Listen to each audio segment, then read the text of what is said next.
સમાચાર આજ રોજ શ્રી મચ્છુનગર પ્રાથમિક શાળામાં 75મા પ્રજાસત્તાક દિનની ઉજવણી ખૂબ જ ધામધૂમથી કરવામાં આવી, જેમાં તાલુકા પંચાયતના સામાજિક ન્યાય સમિતિના ચેરમેન મીઠીબેન સોલંકી, ખારી રોહડ જૂથ ગ્રામ પંચાયતના સરપંચ બાનુબેન, ઉપસરપંચ, ગામના આગેવાનો, એસએમસીના સભ્યો, વાલીઓ, શિક્ષકો તેમજ મોટી સંખ્યામાં બાળકો ઉપસ્થિત રહ્યા હતા.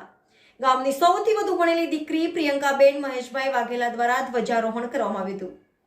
26મી જાન્યુઆરી વિશે જાનવીબેન કાનાભાઈ ભરવાડ દ્વારા અંગ્રેજી ભાષામાં વક્તવ્ય તથા હેતલબેન વાસણભાઈ મેરિયા દ્વારા ગુજરાતીમાં વક્તવ્ય આપવામાં આવ્યું હતું.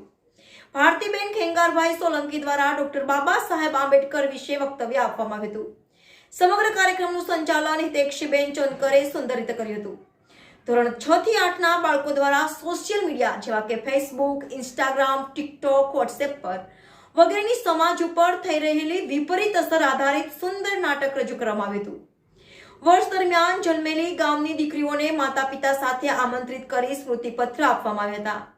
ધ્વજારોહણ કરનાર દીકરીને સન્માનપત્ર આપવામાં આવ્યું હતું. જ્ઞાન સેતુની પરીક્ષામાં મેરિટમાં આવેલ શાળાના 6 બાળકો તથા અન્ય બાળકોને પ્રોત્સાહન ઇનામો આપવામાં આવ્યા હતા. નિશાબેન બાબુભાઈ વાઘેલા દ્વારા શાળા વિશે વક્તવ્ય આપવામાં આવ્યું હતું. શાળાના આચાર્ય બહેન નેહાબેન પટેલે મહેમાનો તથા ગ્રામજનોનો આભાર વ્યક્ત કર્યો હતો તથા સર્વ શિક્ષા અભિયાનની વિવિધ યોજનાઓ અને બાળકોની પ્રગતિ વિશે વાલી મીટિંગ યોજી હતી. NN news, Vadodara.